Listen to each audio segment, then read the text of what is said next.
Hello students, कैसे हैं आप? ऑनलाइन क्लासेस की सीरीज में एक बार फिर नए वीडियो के साथ, नए चैप्टर के साथ। तो आज का हमारा टॉपिक जो है वो है ईमेल मैसेजिंग।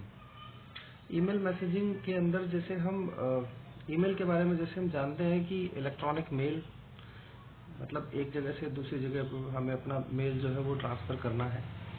तो सिर्फ इतना ही काम नहीं है ईमेल के ऊपर, इसके अलावा हमें जो है और बहुत से इसके अंदर जो टूल्स हैं उन टूल्स को यूज करके डिफरेंट टाइप के जो टास्क हैं हम उसको परफॉर्म कर सकते हैं। तो चलते हैं, देखते हैं इसके अंदर किस किस तरह की क्या क्या चीजें हम यूज कर सकते हैं।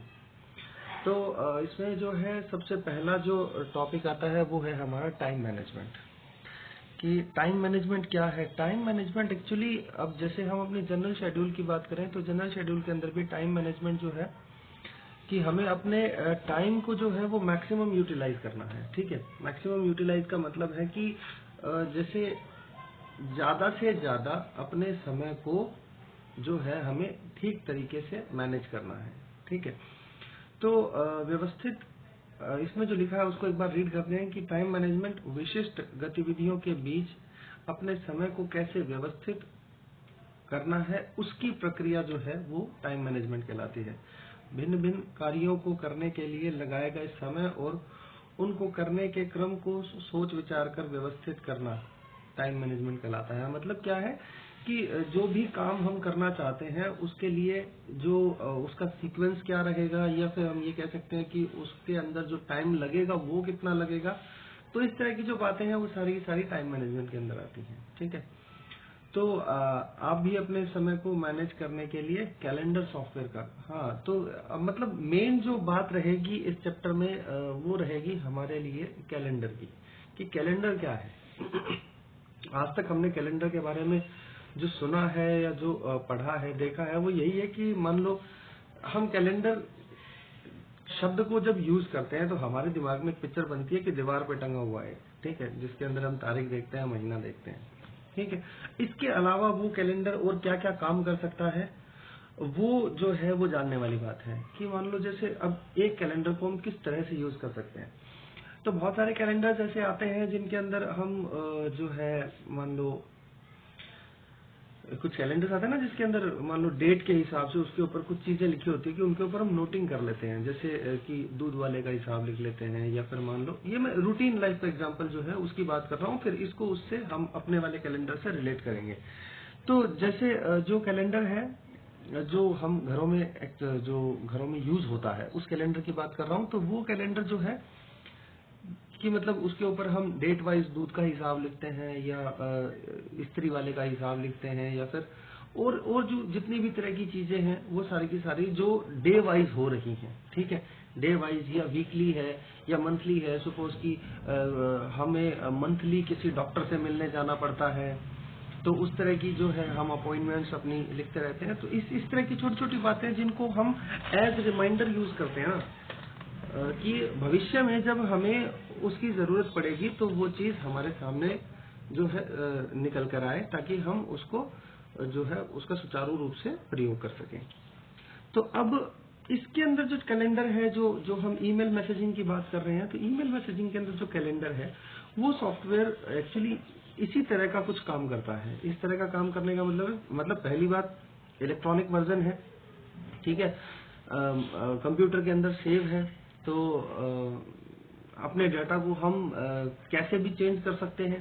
ठीक है, सपोज जैसे कि एक बार कुछ डाटा हमने उसके ऊपर डाल दिया है और उसको हम चेंज करना चाहते हैं तो हम उसको चेंज भी कर सकते हैं। इसलिए हम इसके बारे में जानते हैं कि जो इलेक्ट्रॉनिक डेटा है उनको कभी भी कैसे भी चेंज किया जा सकता है। ठीक है, तो बहुत सारी चीजें हैं जिन चीजों को यूज करके हम उस कैलेंडर को जो है प्रयोग में ला सकते हैं।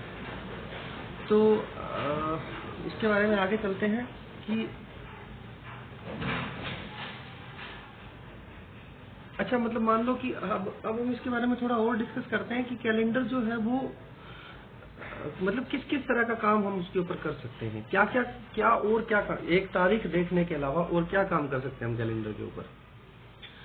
तो कैलेंडर के ऊपर हम सबसे जरूरी जो चीज है कि अपॉइंटमेंट सेट कर सकते हैं। अपॉइंटमेंट सेट करने का मतलब है कि सपोज जैसे हमें 7 तारीख को किसी को मिलना है, ठीक है। अब जाने ये बात याद रहेगी ना रहेगी तो हम क्या करते हैं, 7 तारीख की डेट के ऊपर जाकर उसका एक रिमाइंडर सेट कर देते हैं कि 7 तारीख को हमें जो है इस पर्सन से हमारी मीटिंग होगी, ठीक है। अपॉइंटमेंट के अलावा रिमाइंडर्स सेट कर सकते हैं, मीटिंग्स कॉल कर सकते हैं, ठीक है। एक अपॉइंटमेंट होती है, एक रिकरिंग अपॉइंटमेंट भी एक टॉपिक आएगा। रिकरिंग के अंदर मान लो कि जैसे हर महीने की जो है 7 तारीख को हमें कहीं किसी डॉक्टर के पास या किसी प्रोफेसर के पास अपॉइंटमेंट के लिए जाना होता है। तो बहुत सारी चीजें हैं जिन चीजों के लिए हमें बार बार रिमाइंडर की जरूरत पड़ती है। तो बजाय उसको हम लिख कर रखें कहीं पर या फिर इस तरह से याद करें, उससे ज्यादा अच्छा ये रहता है कि हम इन कैलेंडर सॉफ्टवेयर को यूज करके और अपना जो शेड्यूल है उसे और ज्यादा बेहतर बना सकते हैं, ठीक है। तो चलिए सर स्टार्ट करते हैं, कैलेंडर के बारे में पढ़ते हैं, इसके बारे में कि क्या होता है, कैसे काम करता है, कुछ और नया जानते हैं इसके बारे में। तो कैलेंडर को स्टार्ट करने की क्या प्रक्रिया है, पहली चीज तो ये है, ठीक है। कैलेंडर को हम कैसे स्टार्ट करें, कहाँ ओपन करें इसको। तो हमने जैसे आउटलुक के बारे में सुना है, माइक्रोसॉफ्ट आउटलुक है। आउटलुक बेसिकली क्या है कि एक एप्लीकेशन है जिसके ऊपर हम अपनी ईमेल को सेट कर लेते हैं, और जब भी कोई मान लो कोई मेल हमें रिसीव होता है तो वो मेल हमारे कंप्यूटर सिस्टम के ऊपर ऑटोमेटिकली डाउनलोड हो जाता है। तो मतलब उसका क्या है कि हम फिर उस मेल को हम ऑफलाइन कभी भी चेक कर सकते हैं। मेन मकसद इसका यही है, ठीक है। तो अब जो कैलेंडर है वो भी इसी का एक भाग है, इसी का एक पार्ट है इस आउटलुक एप्लीकेशन का। तो इसके स्टेप्स यही है कि माइक्रोसॉफ्ट आउटलुक ओपन करेंगे, उसके बाद बाएं तरफ लिखा हुआ है इसके अंदर कि कैलेंडर नाम का एक ऑप्शन होगा जिसके ऊपर आप उसको क्लिक करेंगे। आपको इमेज में दिखाई दे रहा होगा, सामने इमेज बनी हुई है, इस इमेज के ऊपर आप देखेंगे तो जैसे ही आप आउटलुक ओपन करते हैं आपके लेफ्ट साइड में देखिए कि कैलेंडर का ऑप्शन आ रहा है, आप कैलेंडर को सिलेक्ट कर सकते हैं, ठीक है। तो क्लिक करते ही कैलेंडर की विंडो ओपन हो जाएगी, और विंडो ओपन होने के बाद में सबसे ऊपर जो है अपॉइंटमेंट को शेड्यूल कर सकते हैं। मतलब इस अपॉइंटमेंट का मतलब यही है कि हमें किसी से मतलब जो भी हम मीटिंग करना चाहते हैं उस मीटिंग को सेट कर सकते हैं। सेट करने का मतलब है कि हम किससे मिलना चाहते हैं, मिलने का पर्पज क्या है, मिलने का समय क्या है, मिलने की डेट क्या है, वो सारी की सारी बातें हम उस रिमाइंडर में लिख सकते हैं, ठीक है। तो इस तरह से हम इसके अंदर वो शेड्यूल जो है वो बना सकते हैं। इसके बाद में नेक्स्ट आता है एक कैलेंडर सॉफ्टवेयर में कितने व्यू होते हैं। एक कैलेंडर सॉफ्टवेयर के 3 व्यू बताए हैं बेसिकली। हम किसी भी कैलेंडर को डे वाइज देख सकते हैं, हम किसी भी कैलेंडर को वीक वाइज देख सकते हैं, हम किसी भी कैलेंडर को मंथ वाइज देख सकते हैं, ठीक है। तो ये 3 व्यूज हैं। मतलब आप इस टॉपिक को समझ रहे हैं, उस दौरान आप अपने दिमाग के अंदर जो बेसिक कैलेंडर हम आज तक यूज कर रहे थे, हम अपने घरों में जो कैलेंडर यूज कर रहे थे, आप उसको दिमाग में रखिए कि हम उसी कैलेंडर के बारे में बात कर रहे हैं। बस है क्या, एक्चुअली उसका एक इलेक्ट्रॉनिक वर्जन है। तो अगर हमने उस कैलेंडर का पूरा यूज किया है कभी, तो हमें समझने में इसकी आसानी रहेगी। अदरवाइज हम उसको एज्यूम भी कर सकते हैं कि हम इस तरह से उसका यूज कर सकते थे, ठीक। तो नेक्स्ट हमारा बनता है इसके अंदर ईमेल मैसेजिंग सॉफ्टवेयर में कैलेंडर का प्रयोग करके अपॉइंटमेंट का शेड्यूल कैसे तैयार करें। अगला क्वेश्चन है, इंपॉर्टेंट है, पेपर में 1-2 बार पूछा गया है। तो इसको ध्यान से देखिएगा कि ईमेल मैसेजिंग सॉफ्टवेयर में कैलेंडर का प्रयोग करके अपॉइंटमेंट का शेड्यूल तैयार करने के चरण इस प्रकार हैं। सबसे पहले क्या करेंगे, कोई भी एप्लीकेशन होती है उसके सबसे टॉप कॉर्नर के ऊपर फाइल मेन्यू होता है, उसके अंदर न्यू की कमांड में आप जाएंगे तो आपको अपॉइंटमेंट का बटन मिलेगा। आप अपॉइंटमेंट के बटन पे क्लिक कीजिए, क्लिक करते ही आपके सामने अपॉइंटमेंट की ये वाली विंडो ओपन हो जाएगी, ये जो सामने दिखाई दे रही है। क्लिक करते ही अपॉइंटमेंट की विंडो खुल जाएगी, और उसके बाद में अब इसमें अपॉइंटमेंट की जगह समय और दिनांक मतलब डेट लिख दीजिए, ठीक है। फिर अपॉइंटमेंट टैब में सेव एंड क्लोज का बटन कर दीजिए, क्लिक करते ही अपॉइंटमेंट की जानकारी कैलेंडर में स्टोर हो जाएगी।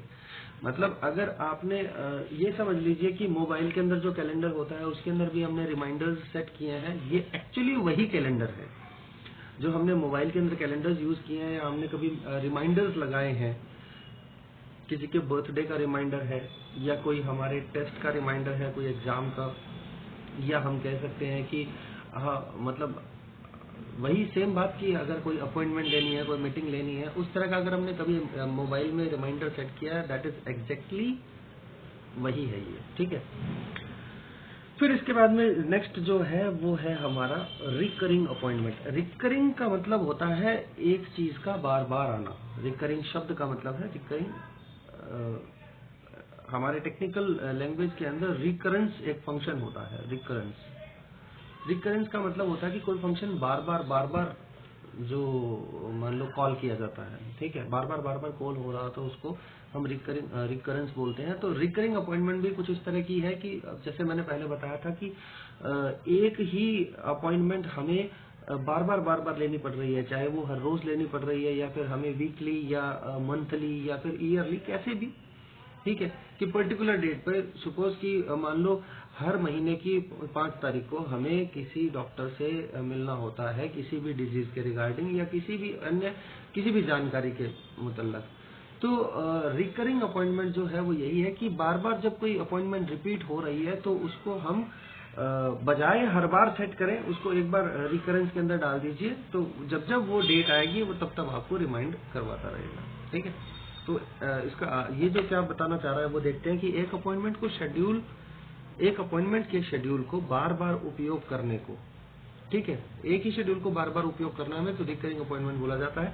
इसमें यूजर रिकरिंग अपॉइंटमेंट शेड्यूल हर रोज, हर हफ्ते, हर महीने या साल का भी तैयार कर सकता है। अपॉइंटमेंट, नेक्स्ट क्वेश्चन पे चलते हैं। अपॉइंटमेंट शेड्यूल को हम कितने तरीकों से तैयार कर सकते हैं? तो वही 3 व्यूज जैसे वाली बात थी कि डेली है या वीकली है या मंथली है, ईयरली भी हम इसको यूज कर सकते हैं। टाइम मैनेजमेंट सॉफ्टवेयर के अनुसार अपॉइंटमेंट की कितनी श्रेणी है? टाइम मैनेजमेंट सॉफ्टवेयर के अनुसार जो है वो नीचे लिखा हुआ आप देखिए, holidays, classes, important meetings, miss का मतलब है मिसलेनियस, ठीक है।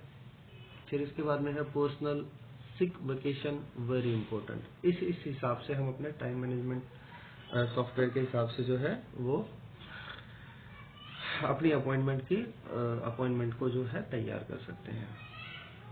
फिर इसके बाद में आता है कैलेंडर को शेयर करने के। शेयर मतलब हम अपने कैलेंडर को शेयर करना चाहते हैं, दूसरों को बताना चाहते हैं, ठीक है। तो उसके बारे में जो स्टेप्स हैं वो सीधा सीधा है कि पब्लिश माय कैलेंडर। जैसे हम कोई भी चीज शेयर करते हैं ना, तो हमारे पास जैसे मोबाइल में शेयर का बटन आता है, उसी तरह से कैलेंडर के अंदर पब्लिश का बटन आता है, ठीक है। पब्लिश करते ही हमारा जो कैलेंडर होता है वो शेयर हो जाता है। तो क्लिक करने पर एक डायलॉग बॉक्स ओपन होगा जिसमें फ्री अकाउंट ऑप्शन को सेलेक्ट करके फिनिश बटन पर क्लिक कर दें। क्लिक करने के बाद एक डायलॉग बॉक्स ओपन हो जाएगा, उसको ओपन करने के बाद में पब्लिश की परमिशन को सेट करना पड़ेगा आपको। मतलब उसके अंदर ऑप्शन होगा ओके का, आप उस ओके बटन को क्लिक करेंगे, उसके बाद में जो है वो कैलेंडर आपका शेयर हो जाएगा। क्लियर है? बहुत इजी है, आप इसको एक बार भी रीड करेंगे तो ये हो जाएगा, कोई ऐसी बात नहीं है इसके अंदर, ठीक है। फिर इसके बाद में इसको प्रिंट अगर हमें लेना है इसका कैलेंडर का, हर एक डेट का, हर एक मान लो वीक का, मंथ का, किस तरह से हम इसका प्रिंट ले सकते हैं, तो उसके हिसाब से जो है ऑप्शन दिए हुए इसके अंदर प्रिंट ऑप्शन में जाके इसका डायलॉग बॉक्स ओपन कीजिए और डाटा की रेंज दे दीजिए कि कहाँ से लेके कहाँ तक आपको इसको प्रिंट करना है। उसके बाद में ओके कर देंगे आप, तो ये है प्रिंट हो जाएगा। अब इसके अंदर कुछ टर्म्स यूज होने वाली है जिन टर्म्स को हम बार बार भूल चुके हैं वैसे, तो एग्जैक्टली होता है, छोटे छोटे क्वेश्चन के अंदर पूछ लेते हैं, एक एक नंबर के अंदर पूछा जा सकता है कि मीटिंग किसे कहते हैं या टास्क किसे कहते हैं, ठीक है। मीटिंग रिक्वेस्ट रिस्पॉन्स जो है वो कहाँ दिखाई देता है, तो छोटी छोटी बातें हैं। हालांकि जब आप इसके ऊपर परफॉर्म करके देखेंगे तो ये एक ही बार में आपको याद हो जाएगा, पर फिर भी क्योंकि क्वेश्चन है बनता है तो हमें इसको डिस्कस करना चाहिए। तो मीटिंग किसे कहा जाता है? मीटिंग एक्चुअली क्या है, कोई भी इनविटेशन देते हैं जब हम किसी को, मतलब ऑनलाइन ये मान लो या फिर ऑफलाइन, दोनों तरीके से मीटिंग का मतलब है किसी से मिलना, ठीक है। तो कोई भी नियुक्ति करने के लिए लोगों को एक जगह आमंत्रित करने को, मतलब 2, 3, 5, 10 जितने भी लोग एक जगह पर मिलकर किसी बात के बारे में चर्चा करते हैं तो उसे मीटिंग कहा जाता है, ठीक है। और इसकी जब हमें कोई मीटिंग रिक्वेस्ट आती है कि हाँ मतलब मान लो कि फला दिन या फला टाइम पर आपकी जो है मीटिंग है, तो वो मीटिंग का मैसेज हमें कहाँ दिखाई देगा? तो वो हमारे इनबॉक्स में दिखाई देगा, ठीक है। टास्क क्या होता है? टास्क सीधा सीधा शब्द है टास्क, और जो हम रूटीन लाइफ के अंदर भी यूज करते हैं, टास्क का मतलब क्या कहलाता है? एक्शन। जो भी हम काम करते हैं, कोई भी काम, किसी भी तरह का भी काम होता है, वो टास्क कहलाता है। जो यूजर के द्वारा, यूजर मतलब हम किसी भी तरह का कोई काम कर रहे हैं, दैट इज टास्क। ठीक है, अब चाहे वो हमारी रूटीन लाइफ से है, चाहे वो कैलेंडर के केस के अंदर है, किसी भी केस के अंदर टास्क जो होता है वो कोई भी काम है। अब इसके ऊपर जो टास्क है वो क्या कहलाएगा? जैसे हमें कोई मीटिंग के लिए बुकिंग करना है, या टिकट बुक करना है, या कुछ भी, कोई भी काम करना है, तो वो क्या कहलाएगा? टास्क कहलाएगा। टास्क को बनाने के क्या क्या चरण हैं, मतलब क्या क्या स्टेप्स हैं, किन किन स्टेप्स की हेल्प से हम जो है टास्क को बना सकते हैं। तो ये एक स्क्रीनशॉट दिया है इन्होंने कि फाइल मेन्यू में न्यू कमांड पर क्लिक करें। ठीक है, न्यू कमांड के अंदर जो है आपके सामने ये देखिए येलो कलर के अंदर दिखाई देगा आपको टास्क। आप टास्क के ऊपर क्लिक करेंगे, टास्क के ऑप्शन को क्लिक कर दीजिए। क्लिक करने के बाद में टास्क का डायलॉग बॉक्स ओपन हो जाएगा, ये वाला। ठीक है, टास्क से संबंधित विषय, समय, दिनांक सब लिख दे आप कि क्या काम करना है आपको, तो वो सारी की सारी जानकारी आप इसके ऊपर लिख दीजिए। ये आपको सेव कर देगा। इसको सेव करने के बाद में आप इसको जब चाहे तब देख सकते हैं कि किस तरह का काम आप करना चाहते हैं, किस डेट को करना चाहते हैं, क्या क्या आपने शेड्यूल बनाया था कि मैं फलानी डेट को ये वाला काम कराऊंगा, या मान लो उस दिन मैं ये वाला काम करूंगा। किसी भी तरह की बातें जो है वो हम इसके अंदर सेव करके रख सकते हैं। ठीक है, जैसे हम अब पढ़ने के लिए ही अपना टाइम टेबल बनाते हैं। पढ़ने के लिए टाइम टेबल का मतलब है कि सोमवार को मैं इतने बजे ये वाला सब्जेक्ट पढ़ूंगा, बनाते हैं ना, शेड्यूल करते हैं। जब एग्जाम्स टाइम के अंदर हम अपना शेड्यूल तैयार करते हैं कि मान लो 15 दिन पढ़ाई के बचे हैं, तो 15 दिन के अंदर 3 दिन या 4 दिन मैं इंग्लिश सब्जेक्ट को पढ़ूंगा, या फिर 2 दिन मैं IT सब्जेक्ट को पढ़ूंगा, या 4 दिन मैं मैथमेटिक्स को पढ़ूंगा।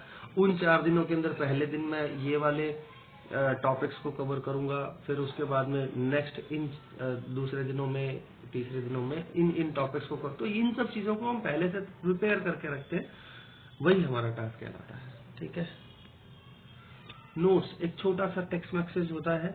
नोट्स का उपयोग हम मैसेज को लिखने के लिए करते हैं। ईमेल मैसेजिंग सॉफ्टवेयर में यूजर नोट्स को बना सकता है। नोटिंग करते हैं, हम छोटे छोटे टेक्स्ट लिख कर रख लेते हैं। ठीक है, मतलब आप नोट्स को किस तरह से जानते हैं? हम नोट्स को सपोज जैसे हम, मतलब हम इसको रूटीन से ही अगर डिस्कस करें, तो कोई भी एक डिटेल्ड चैप्टर है, उस चैप्टर को हमने पढ़ा है, और पढ़ने के बाद में उसके मेन जो पॉइंट्स हैं उनको हम नोट करके रख लेते हैं, ताकि हमें पूरा का पूरा चैप्टर ध्यान रहे। ऐसा ही करते हैं। तो अब इसके अंदर भी नोट्स इसी तरह से है कि हमने कुछ फंक्शनिंग की है, अब उसकी पूरी डिटेल मतलब हमें पढ़ने की जरूरत नहीं है। हम क्या करते हैं, उसके बारे में छोटे छोटे टेक्स्ट मैसेज लिख कर रख लेते हैं कि इस वाले मान लो जो ये वाला जो कंटेंट है, इस कंटेंट के लिए हमने मतलब ये वाला नोट लिखा, और उस नोट के अंदर क्या होगा कि उस बड़े कंटेंट के अंदर क्या क्या मेन बातें लिखी हुई हैं, तो वो नोट्स देना है। नोट्स बनाने के चरण बताए गए हैं इसके अंदर, सीधे सीधे सिंपल स्टेप्स हैं। तो इन स्टेप्स को अगर आप फॉलो करेंगे तो आपका जो नोट्स है, फाइल मेन्यू में जाकर न्यू कमांड पर क्लिक करें। आपको मैंने ऊपर एक वो दिखाया था स्क्रीनशॉट, इस स्क्रीनशॉट के अंदर अगर आप देखेंगे तो आपको नोट का ऑप्शन मिलेगा नीचे से चौथा। ठीक है, तो आप इसके ऊपर क्लिक करेंगे तो किसी भी कंटेंट के बारे में आप कोई नोट्स बनाना चाहते हैं, वो नोट्स बनाए जा सकते हैं। ठीक है, नोट्स को लिखें। नोट्स जैसे ही आइकन पर क्लिक करेंगे तो क्लिक करते ही वो लिस्ट जो है वो स्क्रीन पर आ जाएगी, फिर आप उसको सेव कर सकते हैं। ठीक है, इसके बाद में लास्ट आता है आपका जर्नल एंट्री क्या होता है।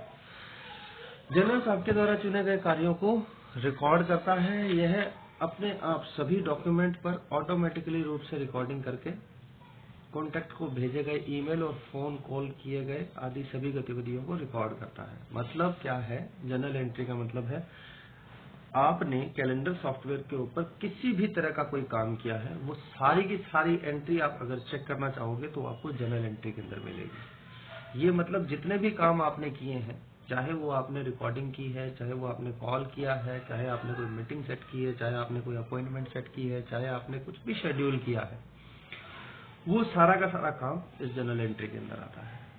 ठीक है, तो ये मेन पॉइंट्स थे हमारे ईमेल मैसेजिंग के बारे में। आप इनको सभी को आप अपनी नोटबुक में नोट कर लीजिएगा। ठीक है, फिर इसके बाद में जो है हम नेक्स्ट चैप्टर के बारे में डिस्कस करेंगे, और इसके लिए भी एक आउटलुक के लिए एक अलग से वीडियो तैयार करेंगे जिसके अंदर आपको इन सब चीजों को करके दिखाया जाएगा। ठीक है, तब तक के लिए आप इसको अपनी नोटबुक में नोट करें, फिर दोबारा आएंगे एक दूसरे वीडियो के साथ, दूसरे चैप्टर के साथ। ठीक है, थैंक यू।